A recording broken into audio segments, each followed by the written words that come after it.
Testing.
Good evening, everyone. Can everyone hear me? Maybe, maybe not. Hello. Hey, hey. Yeah. Yeah, I feel the same way. After working the pole yesterday, I'm exhausted. So, anyway, I'm Lisa Damerlin, for those of you who don't know me. We are doing a little bit something different this evening where instead of trash talking, I'm a Marietta resident. We're going to kind of flip back and forth when we're here. There, talk here, and then in part to someone else who's on there. Not necessarily you can talk. Just a quick note, I guess. Restrooms. Ladies, you're on the left. My left, excuse me. On my left. As soon as you go up on your left. Gentlemen, on the right, my right, and then right.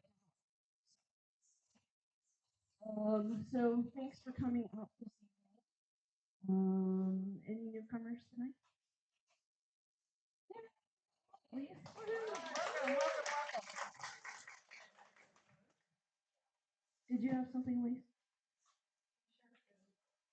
We have t-shirts in the back table as well. Of course, there are snacks. If anyone is interested. So we will get on with it. Let's see.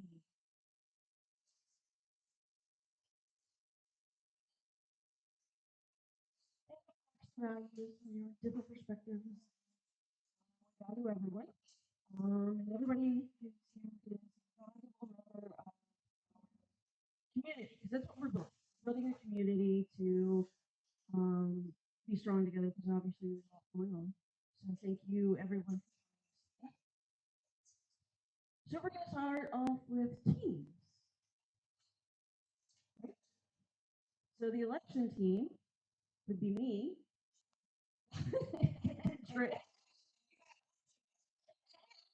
Yesterday. So elections for Washington County results. Um, we have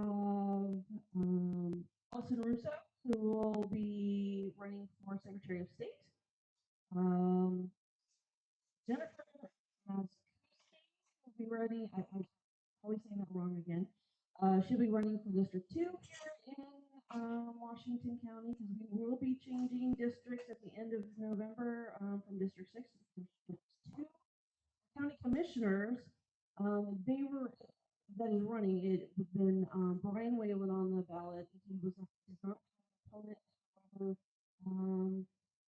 Stephanie Lang won the Republican, which means Eddie Place, who was part of the problem of the data center NDAs and whatnot, has been.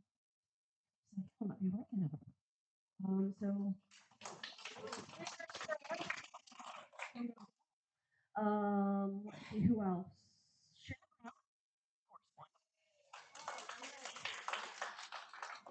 John Coates, who is for Attorney General, and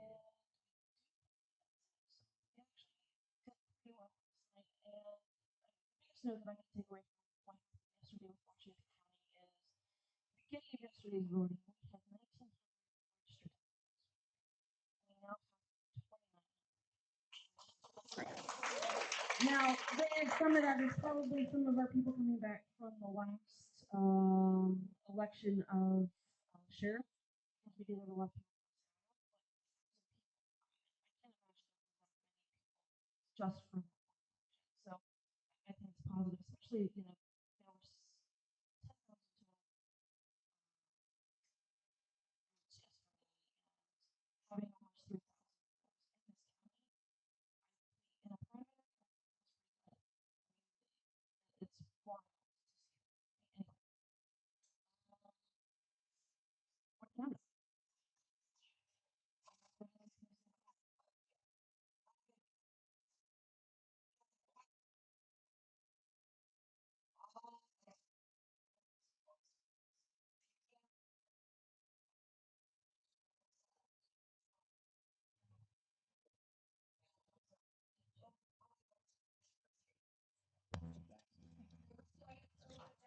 Go ahead.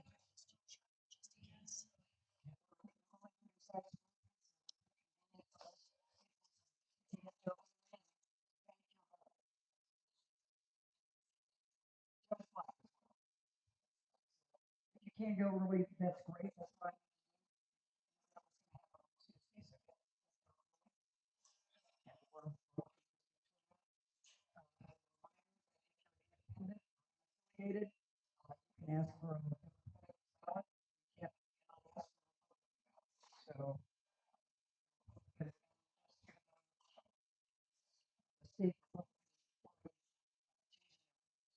Kind of sounds like they're afraid. Kind of sounds like they're afraid. But you definitely can ask for it.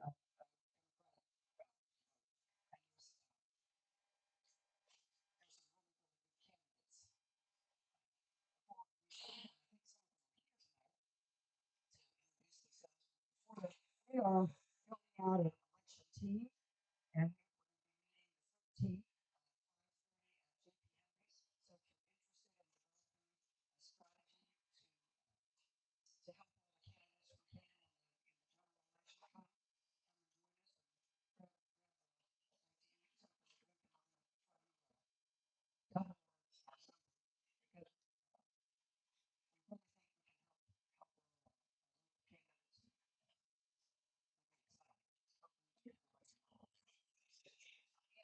The 13th that is on our calendar on our website, and it's on the back of the. Yeah. Put this on your fridge.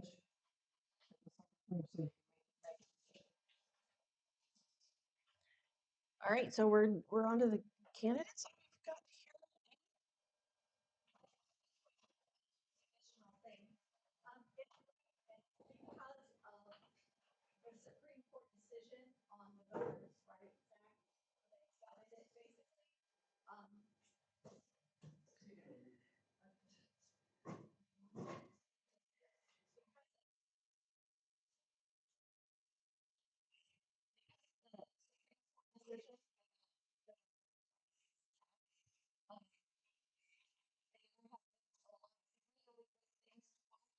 Mobilize us, mobilize.us. You can go on there and sign up for Zoom training sessions. And I watched one last night. It was excellent. And even if your states on about how to speak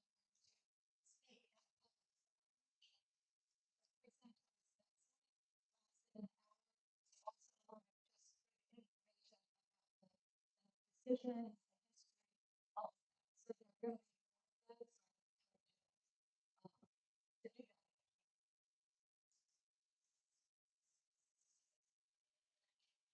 All right, back to our candidates.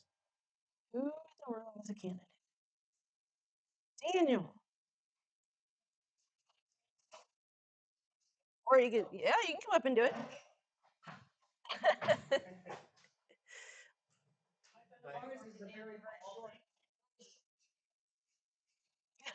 To practice my elevator. I think I was going to be speaking just a little more, but some people. But yes, my name is Daniel Miller. I'm in Austin. That includes Vienna and north. Spans all the way to to so that's um, basically taking care of the neighbors. I would like to work to get more jobs coming into the state of West Virginia. I feel it's important that residents are able to get food and medication and be able to afford housing without breaking the bank and fear of falling into poverty and debt. I think it's really important that we are creating an environment where people feel comfortable. So that involves, athletic job infrastructure, making sure that people have all of the care that they need. So I want to make sure that we're bringing in not only manufacturing jobs, but a lot of I think it's important that we use the food that we have from the state of West Virginia and not just go with, all things that are going to damage what makes West Virginia wild and wonderful. And above all else, when it comes to supporting the natural beauty, never will I allow, or I would fight to make sure that data centers do not touch our land.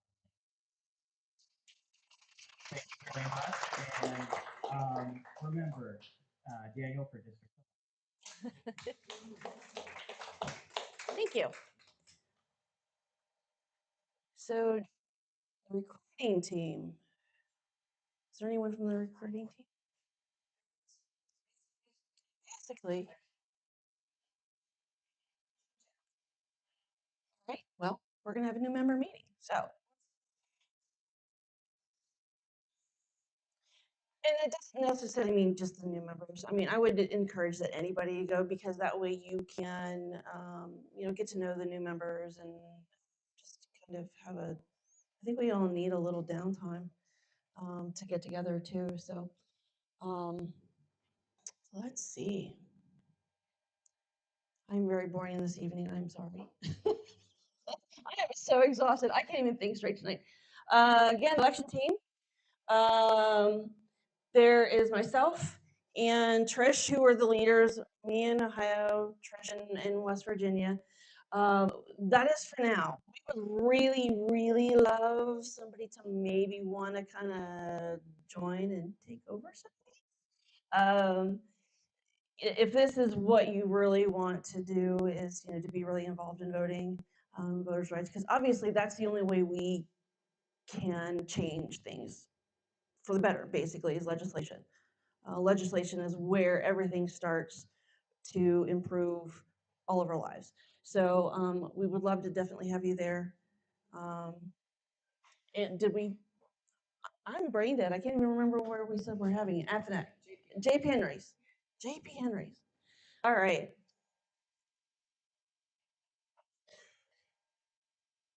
So these are some of the things that are going on coming up. Again, Wood County Democratic Executive Committee, Thursday, May 7th. So tomorrow evening, anybody in Wood County.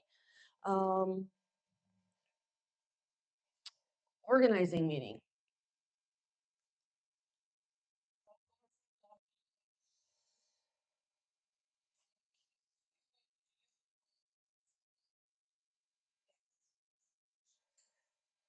Basically, Democratic Party every county has an executive committee, and they actually have organizers say that they have a meeting, and organize a meeting. We have a lot of openings to be on to the Democratic Executive Committee, and who's our best expert? Sarah. So I encourage you to, if you're interested in getting involved with the Democratic Executive Committee, to plan on attending the organized meeting, and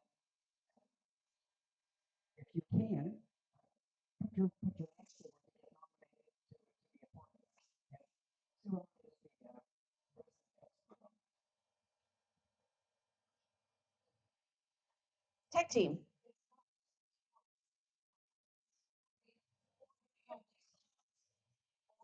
Yeah, 40 empty spots. So there's a good chance you can get one of them.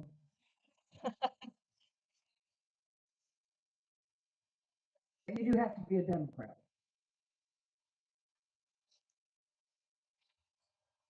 All right. Tech team.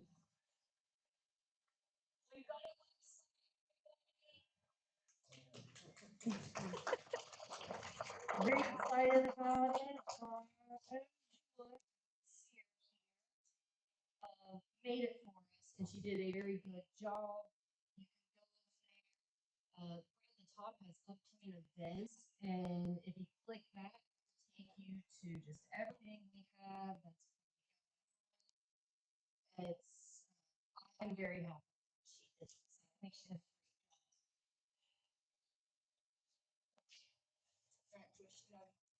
So I would suggest that if anybody knows any kind of event that's coming up that anybody in the group would want to know about and want to be passed along, to let us know so we can place things on the calendar. Because unfortunately, as much as we'd like to say we know what's going on, we know everything, it's just not the case. It may seem like it. So just let us know if you hear of anything going on. Because unfortunately, it does seem like, say, social media seems like they're throttling a lot of our information getting out to each other. Um, so the more of us that know what's happening, the more involved we can all be.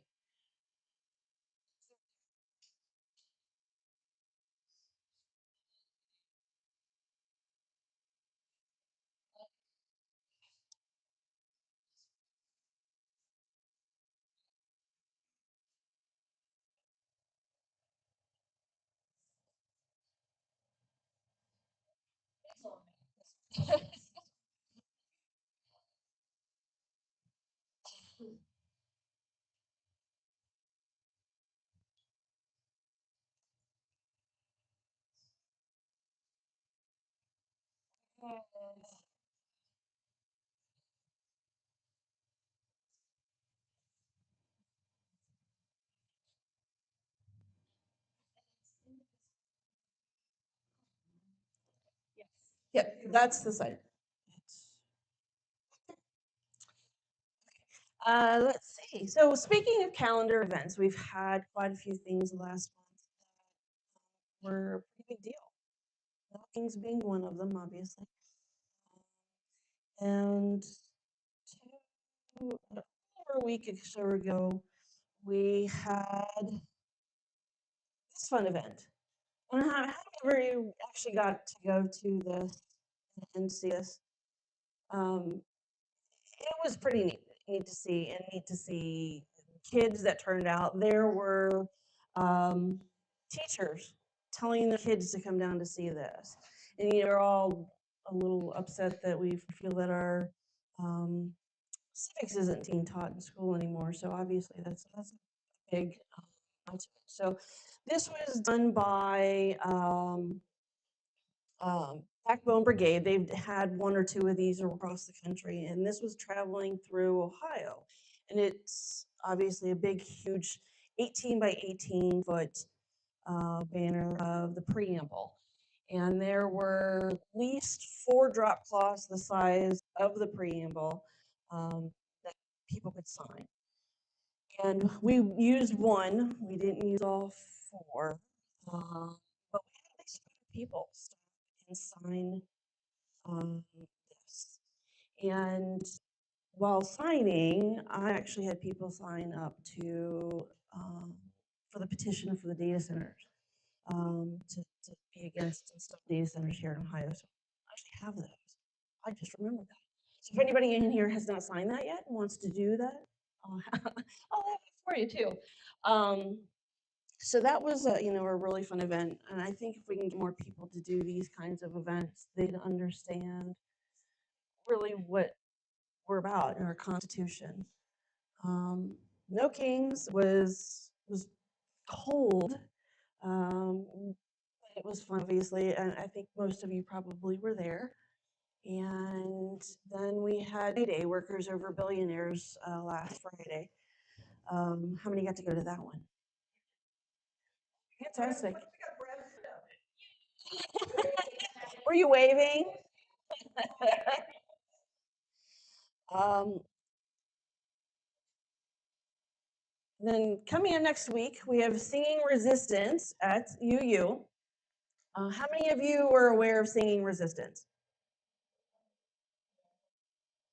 Or what it is? I mean, if you've not heard of Singing Resistance, it is started by a group in Minnesota to try to help some of the shut-ins during the height of ICE being in the area. So to get out in front of people's homes and sing to them so they could know that they weren't alone. Um, and then they also sing to the ICE agents, telling them that they could change their mind and do the right thing. They did that outside their hotel rooms. So there are resistance groups now starting up all over the country, singing resistance. And Lori really thought that it would be something here that people could do as well to kind of uplift themselves, and maybe we could do some activities at our protests and that kind of thing. So we're still working through that. So if you can come, that would be great. This does not have to be a choir because I'm not a singer. It's just something to uplift yourself. So don't worry if you sing off key. I do too. It's at a UU church, and it says a sanctuary, but I think we're going to go into the fellowship hall where we've had our meetings. That way, it's not such a big space and maybe a little uncomfortable and a little more cozy of a space on that. We already do this? I feel like I'm talking through this. I mean, if there's anything anybody has any questions on. No. Okay. We do. Okay. Yes. Ace, would you like to? Isn't that the way it always goes? You get your mouth full and the waiter comes up and starts talking to you? Or the obnoxious person with the microphone?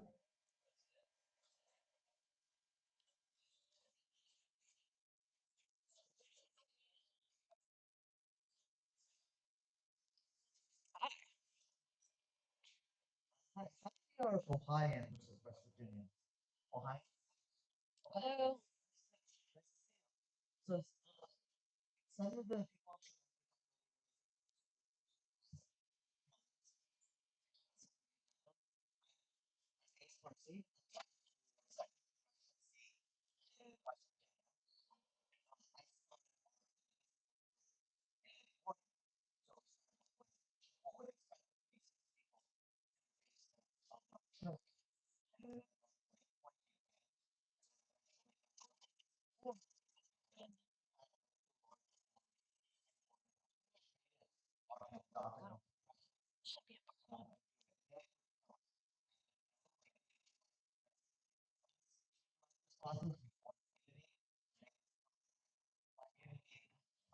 and so I think that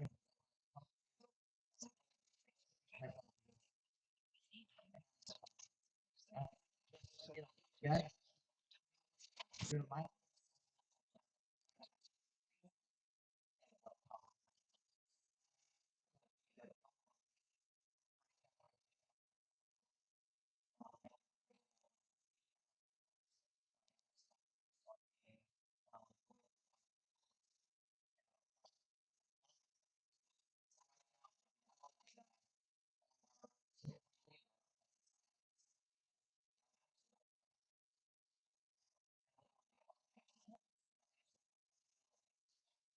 yeah,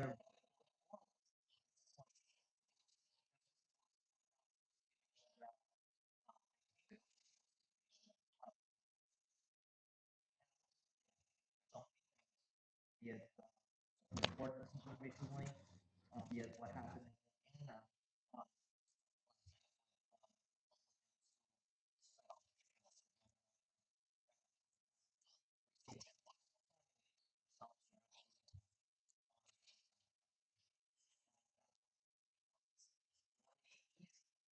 to and I think that I want to express my gratitude for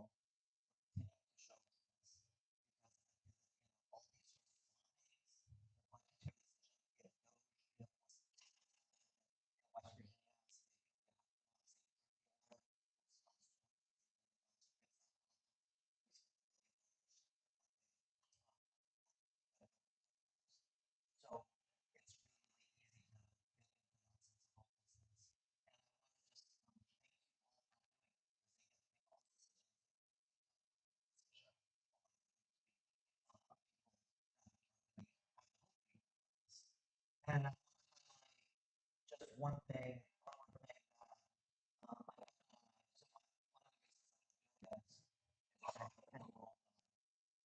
she just I feel like I have or something. That's the only reason but my wife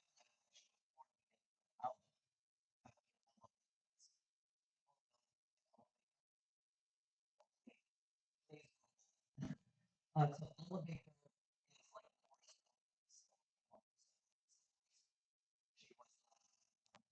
like she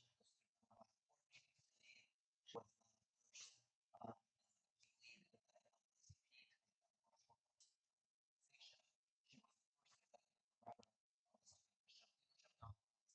was uh, so she is an incredible she jumped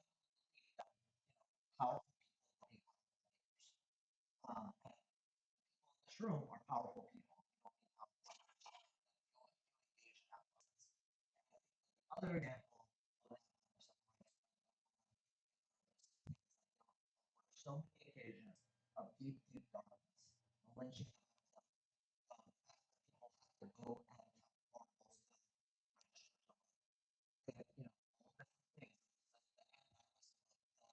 Southern, senators in the South that would go to Mexico. Plenty of reasons to give up that sense of but people chose, just like we are in this room, chose that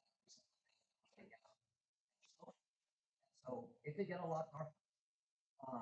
And I just want to thank you all for showing up this space, for continued advocacy and engagement. And I'm really excited to see more people. I think that this next year is going to be a really important reflection point state and our concerns. Because, you know, in the past we would rally and protest. This is the year we have to show.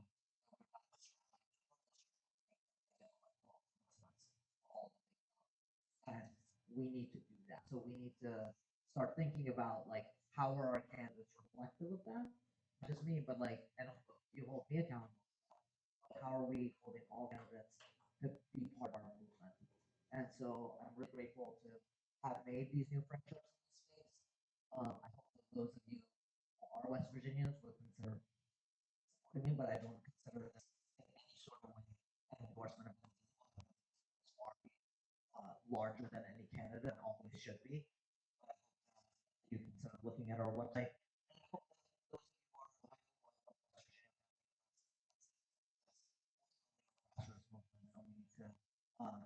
When we don't have a that faster as it is.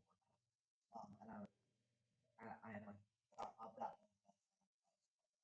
So thank you so much for your time.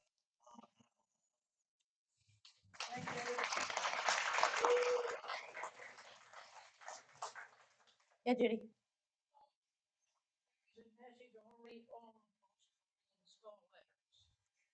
Write your own message and just say whatever.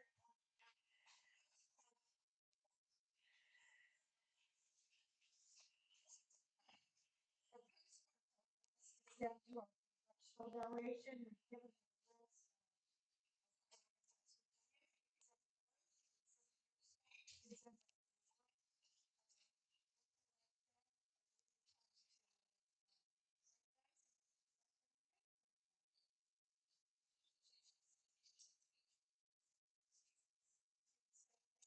You can write 8647 if you want to. Yeah. They wind up in federal prison, but- Well, not if you don't put a return address on it. They'll have no idea.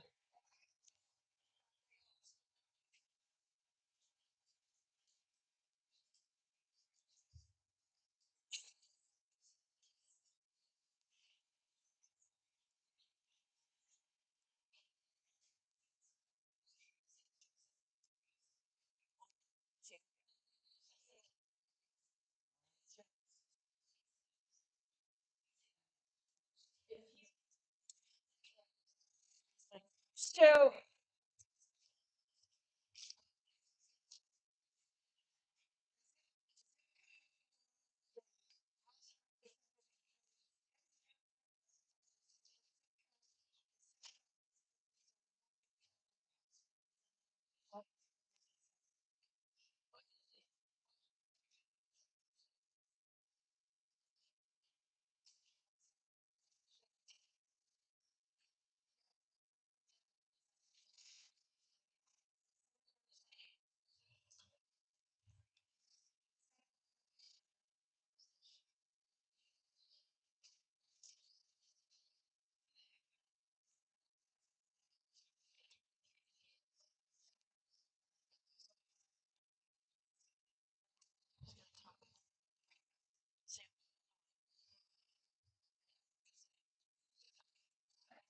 waiting.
think we have too much credit.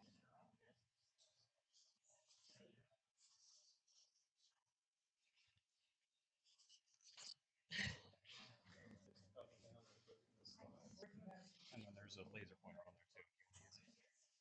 This is the microphone here. Yeah.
You wouldn't mind just flip this on your shirt here so the microphone can pick it. Oh. Oh. It's a mic. Somebody gonna turn me on? Oh, it's for this. Oh, it's technology. I love it. Okay. Give you another minute to finish up. If you don't, come up with some ideas of more information to give to you, not necessarily politically, just like keeping yourselves informed and safe, what you could do to prepare for natural disasters, for the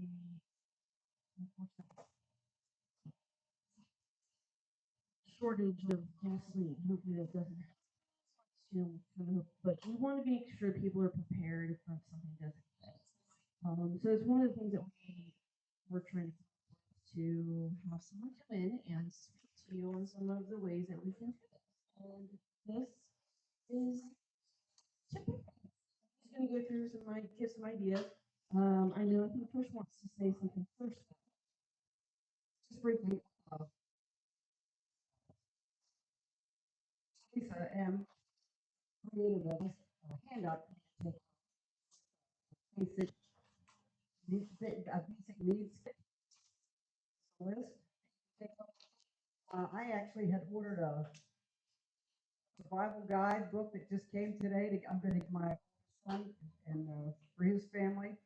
And after talking with Chip, I think maybe you don't need everything in this book, you know. But if you want to prepare for the zombie apocalypse, this looks like it might be what you need.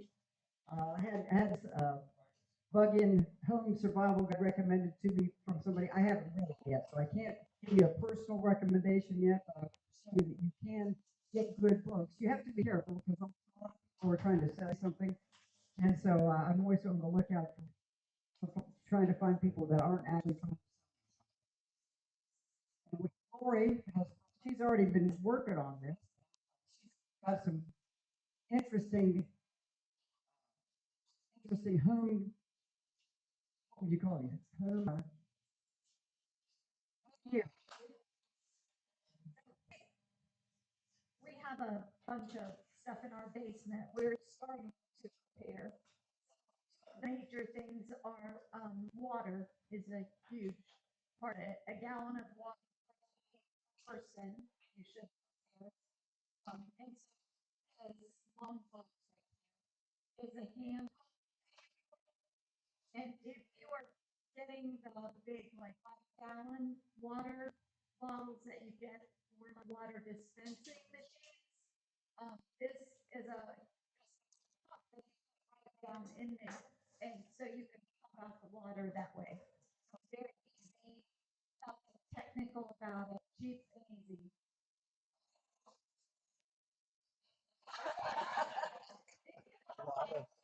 Probably. This is a water filtering system. So you can basically use like really nasty water from a creek, muddy, yucky water, and filter it. It is solar powered. You can have electrical, but solar powered or hand crank. Other thing they have is a hand crank radio, and it's one of all these things I believe are listed on your on the page. But it's radio, hopefully one that has the weather station that you can get the weather on it. Um, and it's also hand crank or solar, and they're not expensive, you know. And canned foods, canned foods, basic canned foods, and they containers, like 5 gallon containers, rice and beans. Anything. Yeah, some pasta. Batteries are a good thing too. But they're all, the list is a pretty comprehensive list that we've handed out. So hopefully you'll find that helpful. If you have any questions, let us know. Oh, the can opener.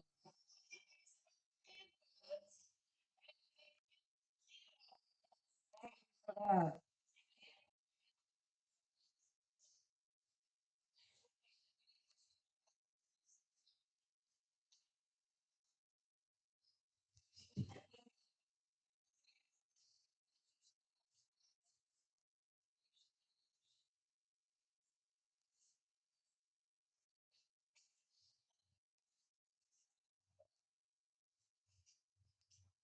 Okay, I'm going to turn this over to who I consider an expert on this in this in these matters. Thank you, Chip. Well, thank you. Hear me? Close I need to get this. So Chip Pickering, I want to take a second to say hi to my wife Jan, who invited me here. Today is her birthday, so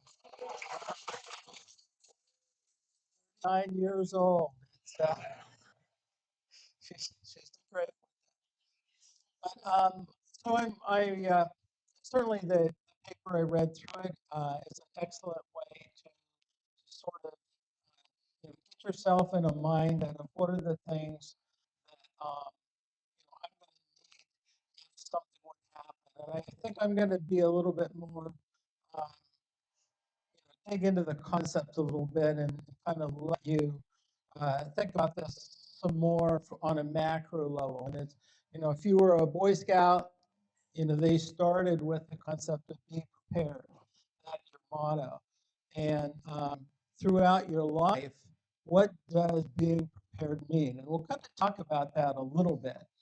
I'm not going to get real prescriptive about, have 5 gallons or 10 gallons or whatever. I'm going to talk more in general about what we as individuals and what we as a collective community end up dealing with and what are the processes of our thinking going forward. And that's what I want to leave you with to go home and to be able to think, well, okay, how does this relate to me? So that's my goal.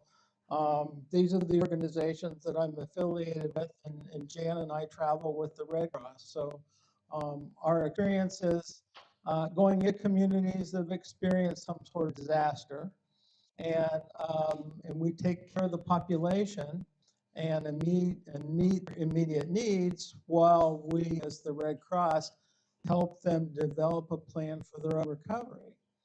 So, there's always an initial response phase. There's a realization and a planning phase, and then there's an execution phase as to how to get a community to recover. So we'll talk a little bit about that. That's the general processes that are going on. So we'll talk about what is an emergency and kind of delineate, short-term versus long-term. And these are just concepts that I want you to play with. What is preparedness, both on an individual level and then as a community? And then what are important resources that we are familiar with and that we need to be able to restore the rhythm of life that we're familiar with. I also travel to places that are very different.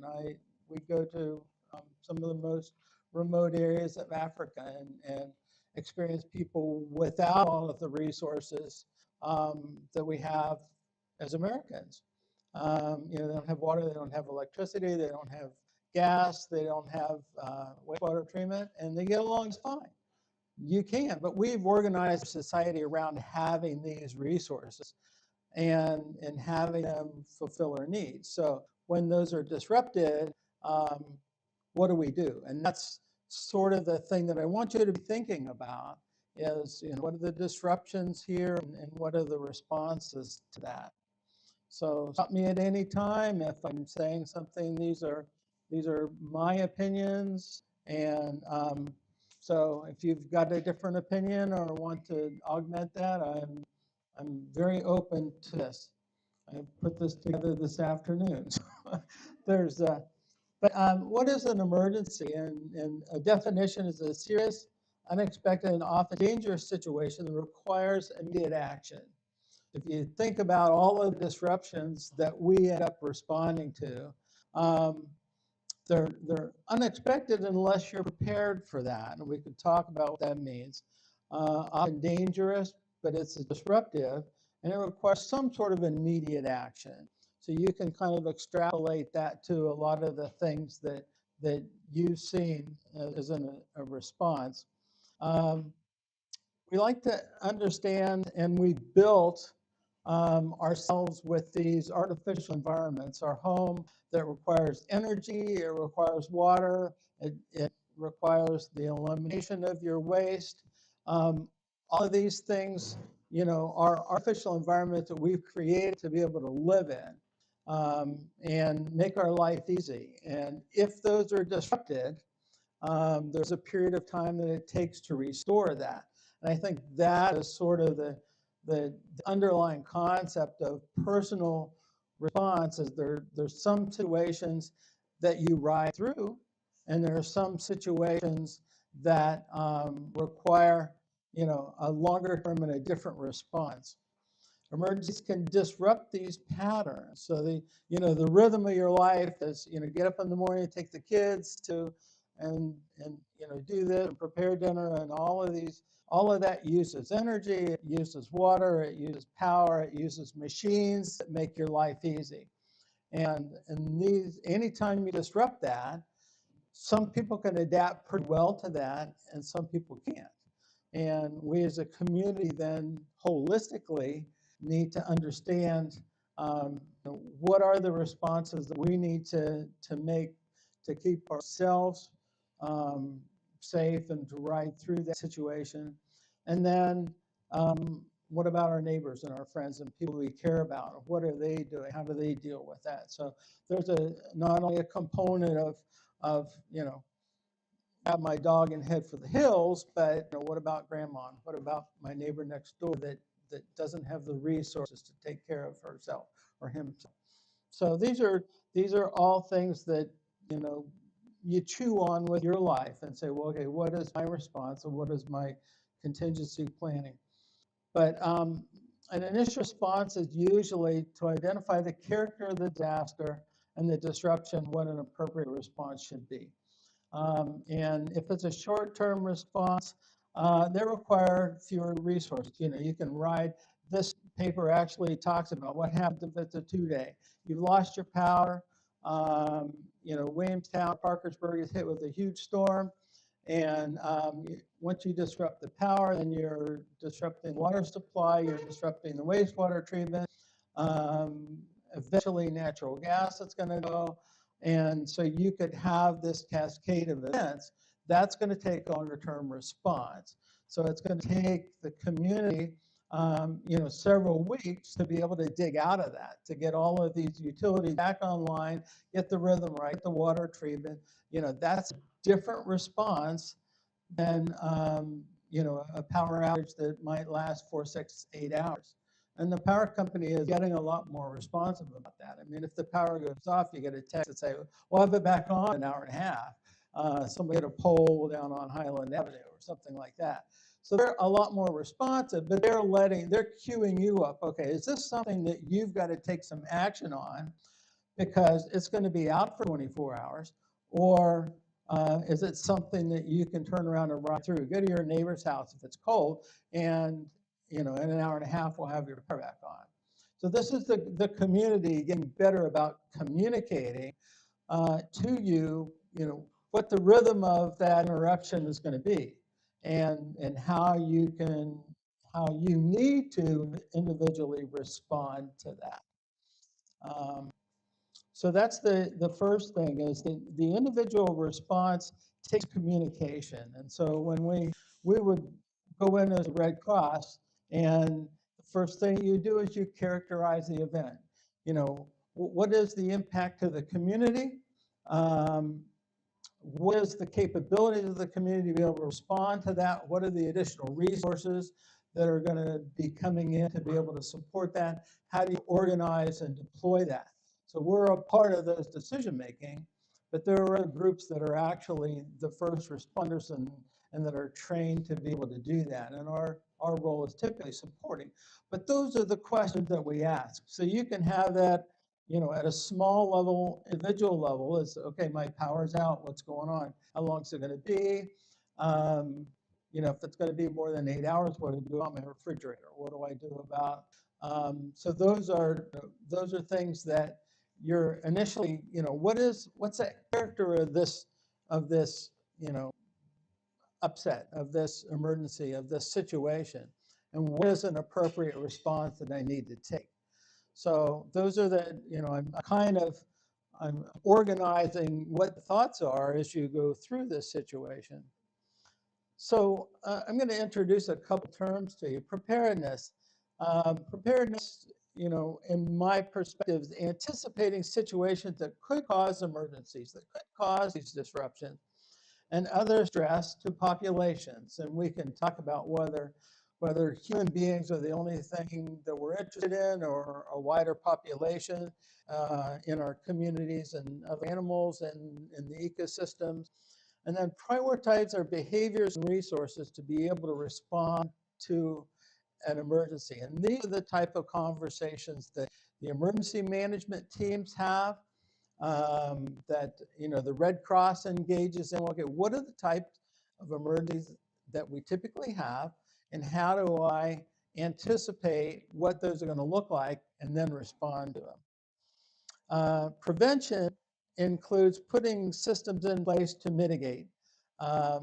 So if we have all of our utility lines ahead and a big storm comes through, or one of these ice storms that we've got, and the power goes off, and it takes, you know, a week to be able to get all power back onto the remote areas.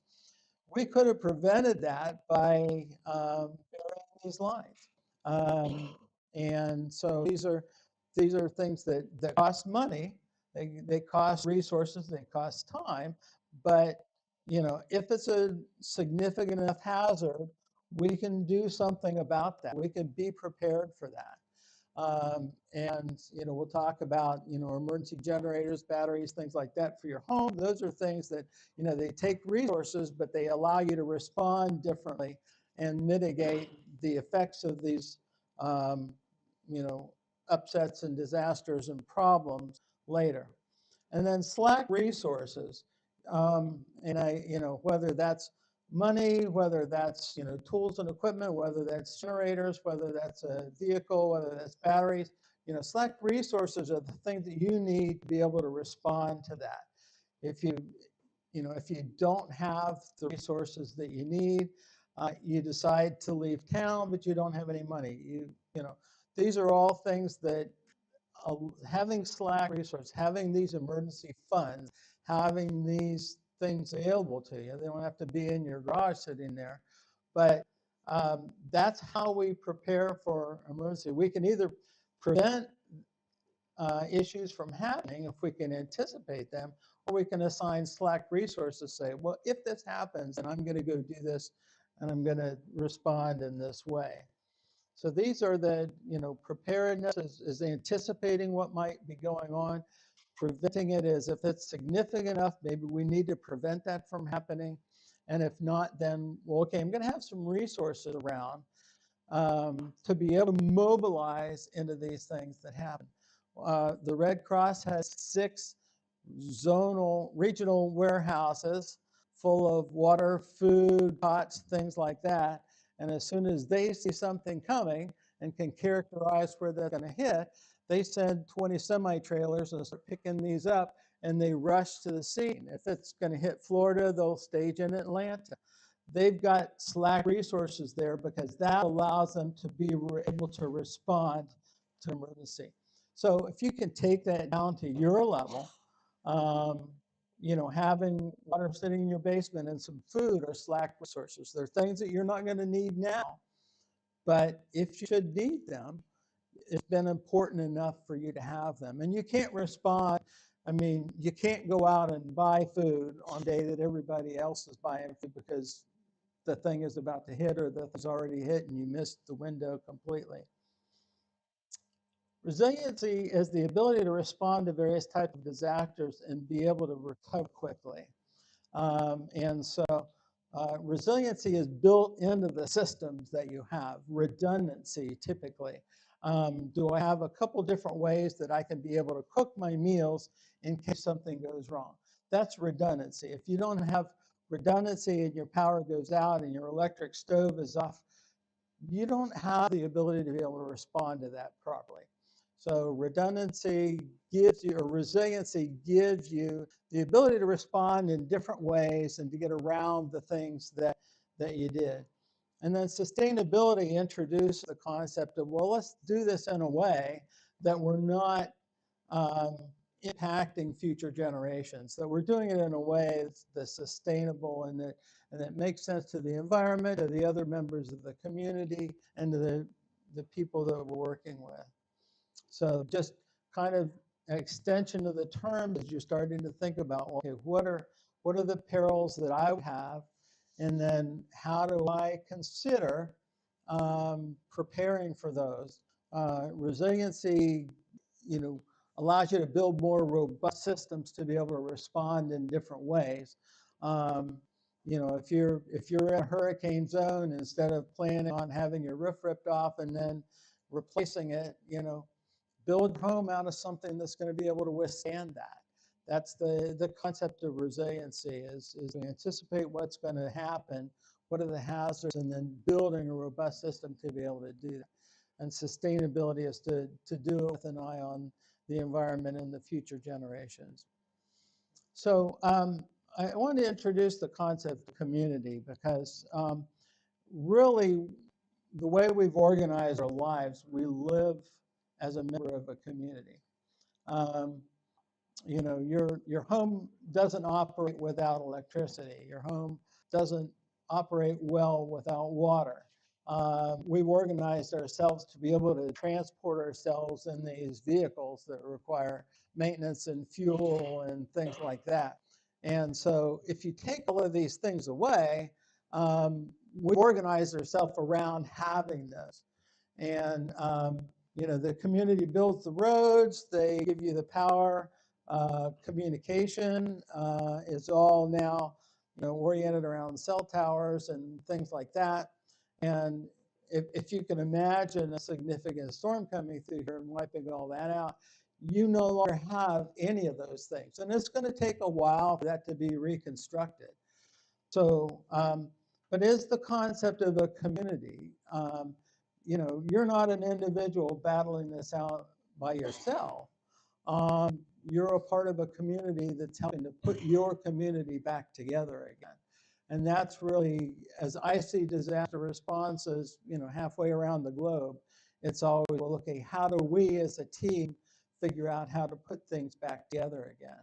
And it takes time. It takes us looking after each other while we do it. And it takes people rushing in with water and people rushing in with food and people, you know, running around and picking the dogs and the cats and the people out of homes or off the rooftops.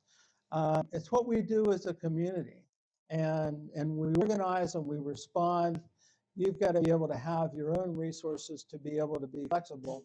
But we as a community then have, you know, different teams and different resources to be able to respond. But for significant events, preparedness begins with the community's ability to rapidly prepare and respond. So typically it's the fire department, it's the sheriff's department, it's the emergency management groups are the ones that sit around and say, well, okay, what all can happen? What do I need to be concerned with? And just from my perspective and the window of the world that I look at, the Red Cross's disaster response's job is to maintain and support the affected population while assisting with the community's recovery.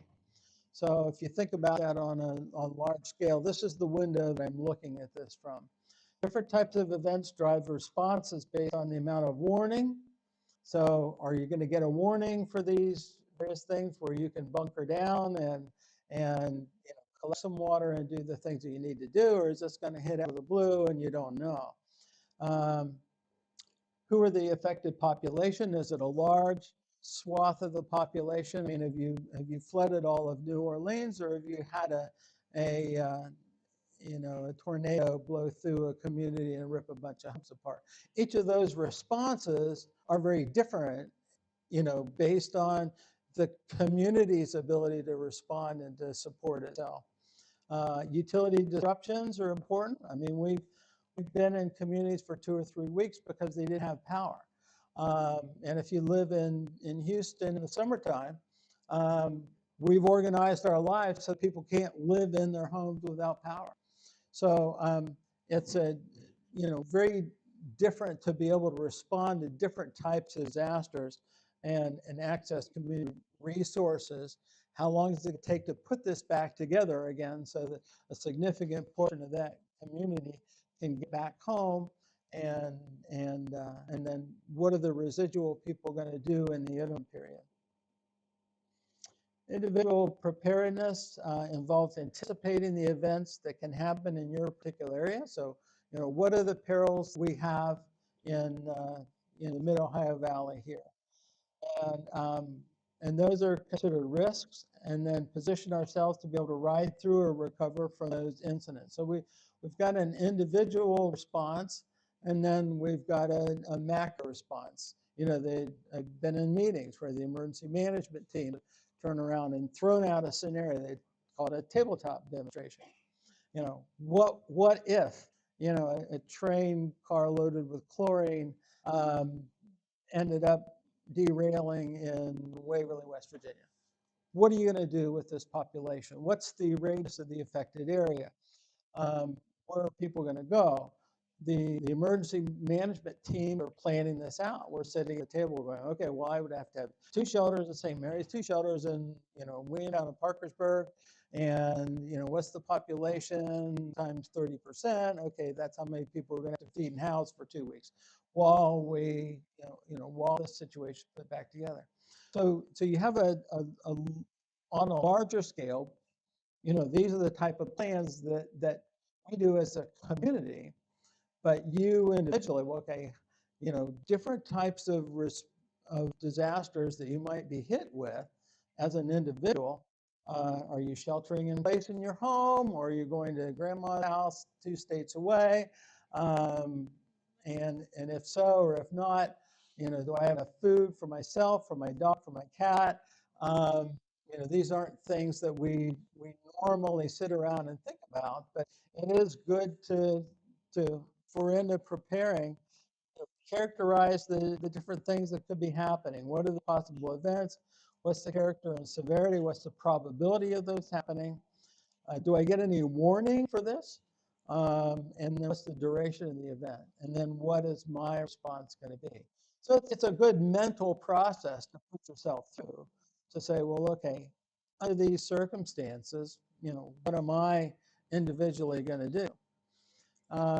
For our area, the type of scenarios that we consider are major illnesses and injuries. So most of the people, um, I'm going to be frank here, if you have a heart attack or get a major illness, it usually happens at home. Are you prepared? How many people know CPR and could administer it if they had to? Okay? It should be everybody in here, okay? You never know when you're the person that could save your neighbor's life, because those things happen at home more often than happen anywhere else. Home fires. We've installed 160,000 smoke detectors and saved 161 lives. That's the most significant hazard that you have in your home in West Virginia. All right, by far, the most significant hazard is your house burning down around you, and all of the preparedness that you might have. All of the thousands of dollars that you got tucked into your mattress or whatever, isn't going to help you in that situation. So, depending on the type of risk that you have and that you're considering, um, then your response, is going to be a little bit different. And some of the things that you might do to have resources over here might not help over here. Many of the people that come into our shelters have walked out of the house in their pajamas. Can you imagine how difficult it is to walk into a bank and get money if you don't have a driver's license? So just things like that. Where am I putting things that I can grab them as I go out the door? And do I have a smoke detector that's going to alert me to the fact that I have to get out the door? Or am I going to be so? Severe winter storms is another significant one. Lots of utility and primary power. So there's warming centers and cooling centers planned around the community to be able to do that. So the community is planning these things, but what's your contingency plan? Flooding is another significant issue for some people, not for many. Straight line winds and tornadoes, we're seeing more and more of those. We've had 4 or 5 in West Virginia in the last year, and it's fairly unheard of in this area. So as the climate changes and things warm up, you're going to see different types of perils and storms happening here. And we've responded to several disasters of this type in West Virginia that we've never done before. Industrial accidents and releases are another significant peril. So, if somebody releases something in the water and you can't drink it for a week, how are your behaviors changed? Imagine not being able to flush a toilet for a while or things like that. So, what's your strategy? And I think a lot of times just thinking through these scenarios and getting an idea, planning in your mind, well, okay, what will happen? It's not necessarily, worth a whole bunch of resources to do, but just mentally thinking through what these processes are.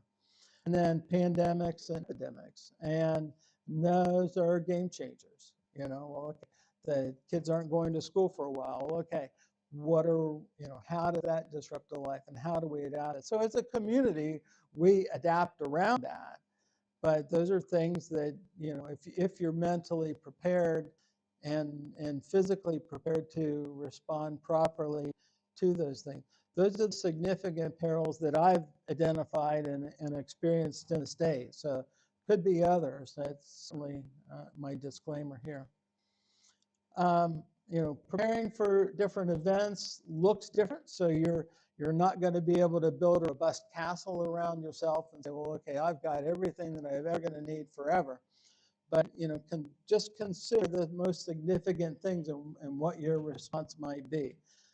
Is there any warning? What's the duration? And do I get to ride through it? What's the impact of lost utilities for X period of time in my house? Um, and are we going to have communications? So a lot of the places that we go to is impacted by the challenge of not having the communications networks we're familiar with. So if you can't, if you can't get navigation on your phone to be able to get to a shelter, it's difficult to, uh, to add dimension to your mental process. Well, okay, how do we do that? Aggregate resources, water, food, things like that you might need gives you more options. So those Slack resources. Identify what's important, and that may not only be in your house, but your neighbors as well. Are there people that can't take care of themselves that you would adopt in time of an emergency? So we think about our neighbors and our neighborhood and which ones might be more resilient and how we might help. You can't live very long without water, and you can't live without food. So if you're ever given a list of what are these 20 things that you've got to have if you're stranded on an island, the gun and knife go away. It's water and food, because you only live 2 or 3 days without water, and you can physically live longer on some circumstances, but mentally you lose your capacity to process really efficiently, and food. So those are the things you need. Energy, and by the way, we've got pets, and so Walmart's not going to be open if the roof is blown off. So and if the power's off, you're not going to be able to get there. Energy, what is the role of energy in your home and how does it work? Communications, and then my favorite, we got into the COVID thing and everybody went and bought toilet paper. So yeah, stock up on toilet paper if that's important to you. But these are the things just to be thinking about. Well, okay, what if? And as these things happen, what is the role of these things? And mentally prepare yourself for that. Just touching on energy real quick. The first thing that you can do is use less energy. So energy efficiency, anytime you get a chance to do something for your home, excuse me, first go to energy efficiency.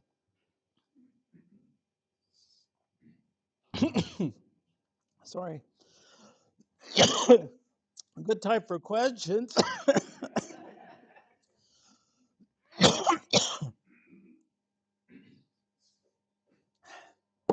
Anytime you can do anything to use less energy,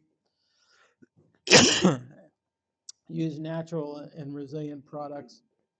Resiliency are things that are going to hold their capacity to sustain damage and continue service. And I see this book was written by a Navy SEAL, and their concept of resiliency is being able to take the gut punch and then be able to get up and swinging and defend yourself. So yeah, when a storm comes through and slams the heck out of your community, how have you organized yourself and your resources to be able to ride through that and to be able to respond better? So as you get a chance to make improvements to your home, as you think about energy efficiency and things like that, the less energy you use, the less you got to produce in times of emergency.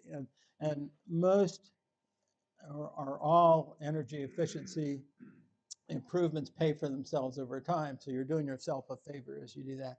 And then sustainability is using energy that has less impact on the environment and more benefits for future generations. So these are my efficiency first, resiliency second, and then sustainability in there. And you can change these around a little bit. Energy efficiency, there are different environmental effects to your decision. So people have talked to me, well, okay, what about an emergency generator versus a solar system with batteries? Anytime you're plugged in and using power in West Virginia, you're at about 93% coal-based energy. You guys realize that.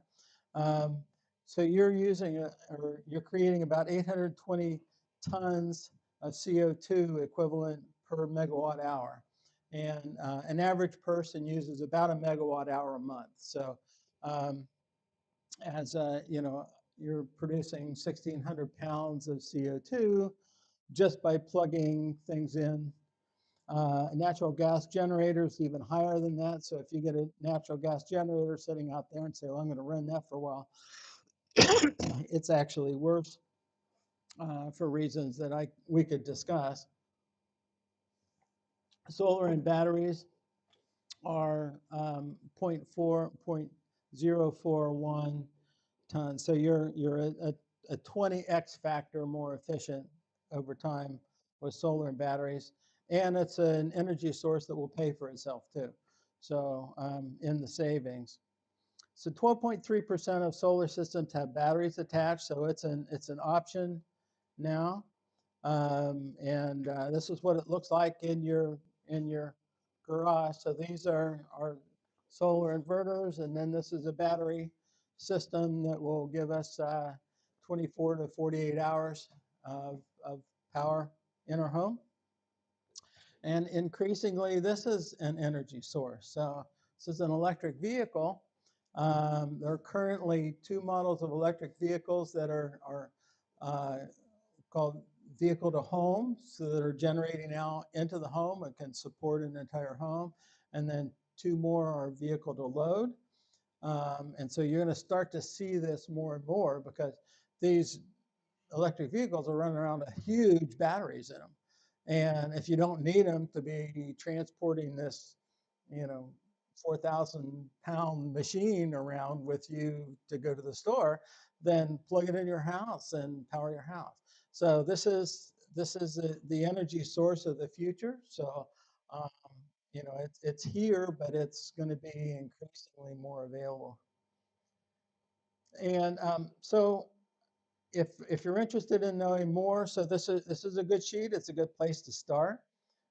If you're interested, redcross.org, there's a tab that says Get Help and How to Prepare for Emergencies. And they'll turn and take you down through. Well, okay, where do you live? What are the types of emergencies that you might have? And what are the things that you might need to be able to ride through and to do this? So I'm not walking away with you guys going, man, he just dumped a bunch of stuff on me without telling me. And they have an app too. So their Red Cross app, just type in Red Cross emergency and it's going to come up. It's the one with the exclamation point on it.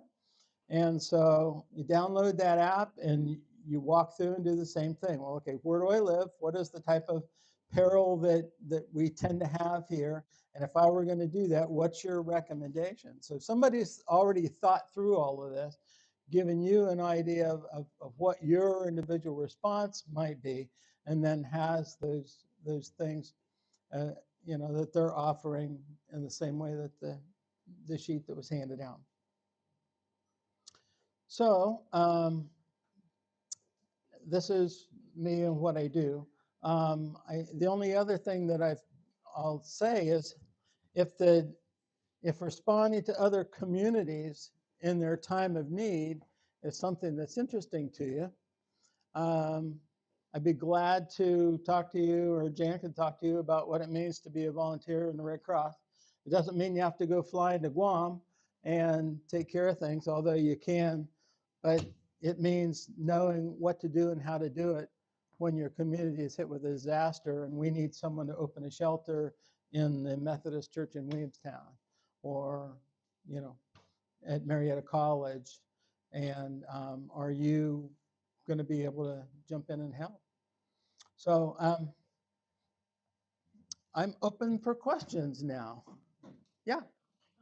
Is it so that in an emergency, anyone can use a ham radio? You don't have to be licensed. So I'm not familiar with ham radios, but they are fairly complicated. And so the ham radio has their own network for emergency communications. And so there may be channels or maybe frequencies that you can talk on that you're not licensed.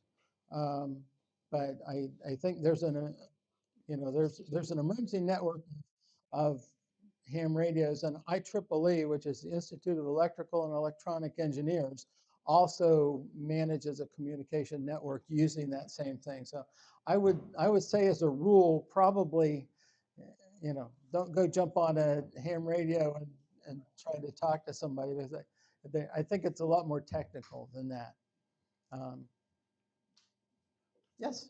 I think we need to be a lot more prepared because the weather department has cut so many, well, the weather department got cut.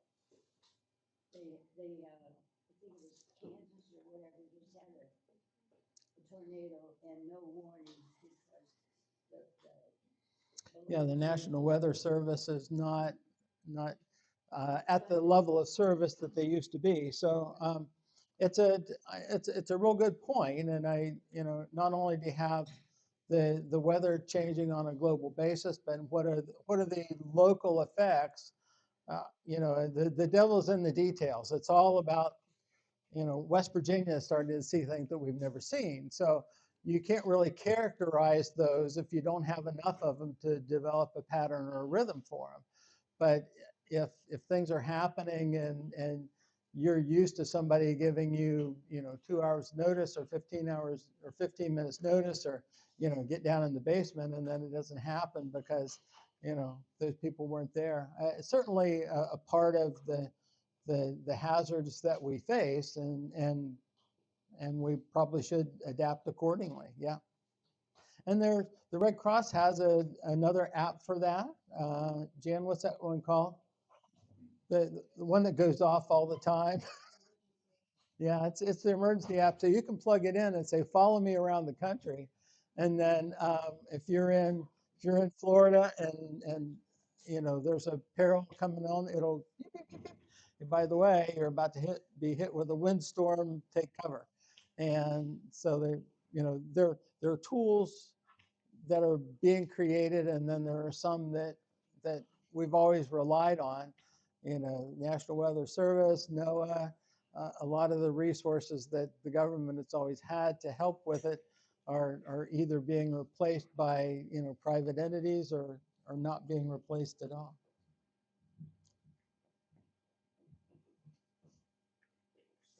Well, it's been my pleasure. Thank you.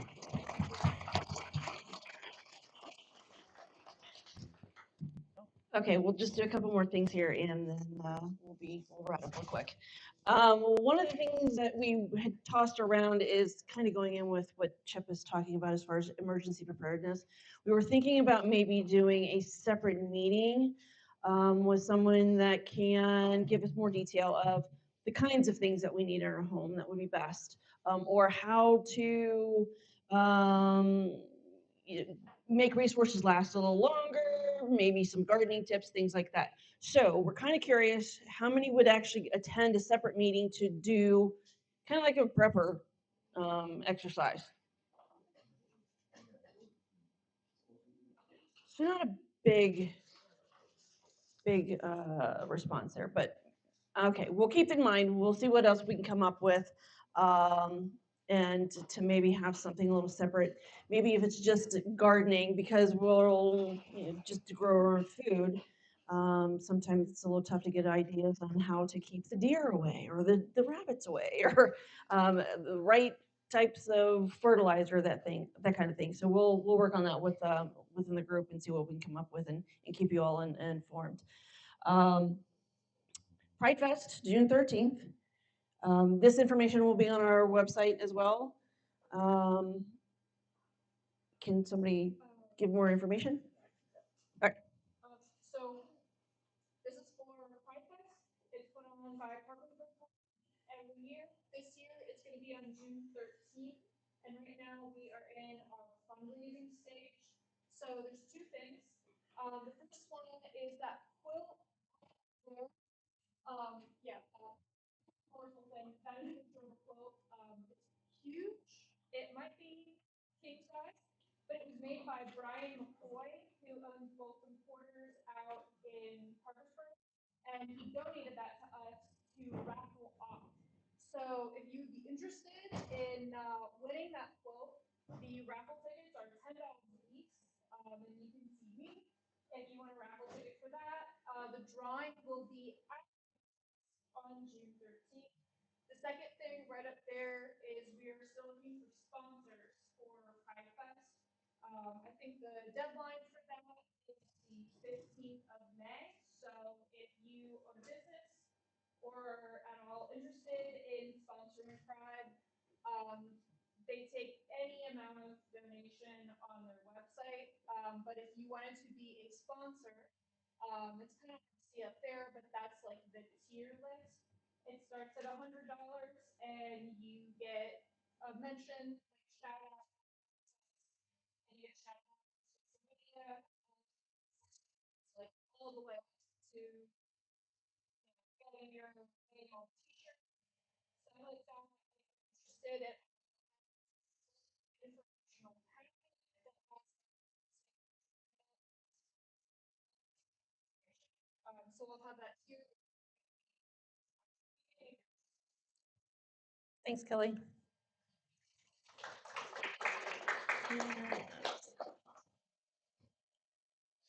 All right, so before we actually end everything, Kim, did you want to talk something about the security subgroup?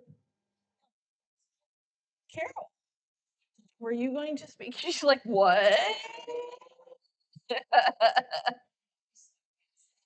Well, yeah, it was in there, but when I got going through the slides, I was like, what's in there? So I forgot.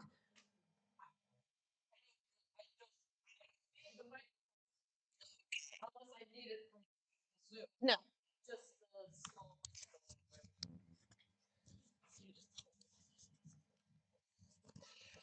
Hi, I'm Carol Thompson. I'm on the safety committee. I'm not the head. I'm the Ed McMahon of it. Uh, the head couldn't be here tonight.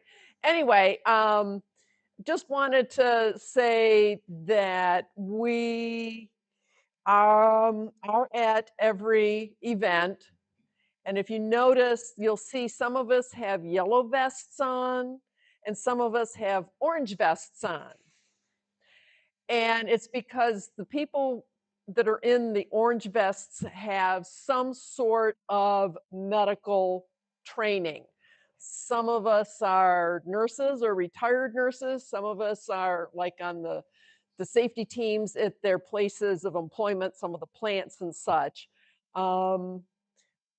Anybody that would be interested in joining the group, let Kim know.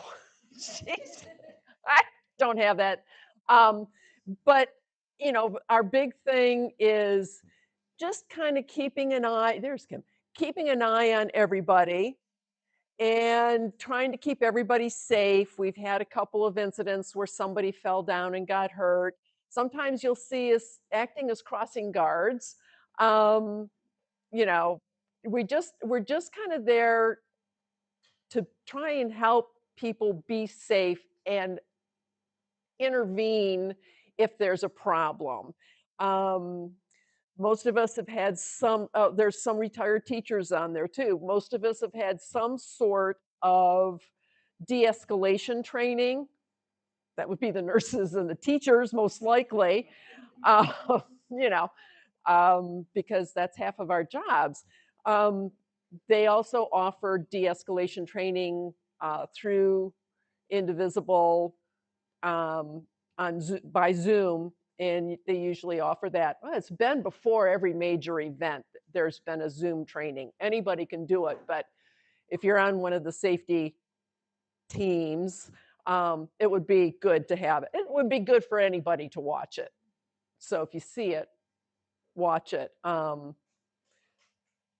That's not real. I don't really have anything else to say. I mean, it was short and sweet. Perfect. Thank you. All right, well, that, I think, wraps it up. Anyone else have anything that you want to add? I don't want to add. It says June 2nd here, and it says June 3rd on our paper. Well, it'll be Wednesday, the first Wednesday of every month. So it would be the 3rd. So June 3rd at Judge Black. Okay. July 1st, there's 5 Wednesdays in July. Uh-huh. We moved to the second one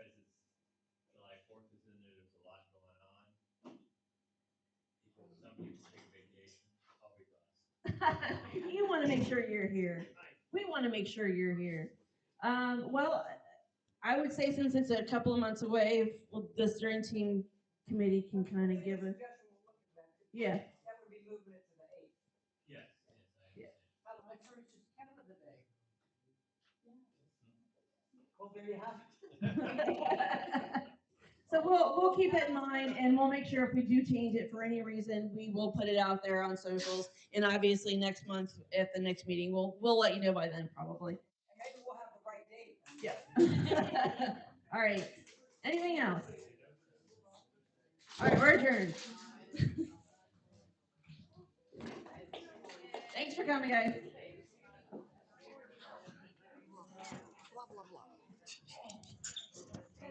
Yes. You did good, Thank you. You did good.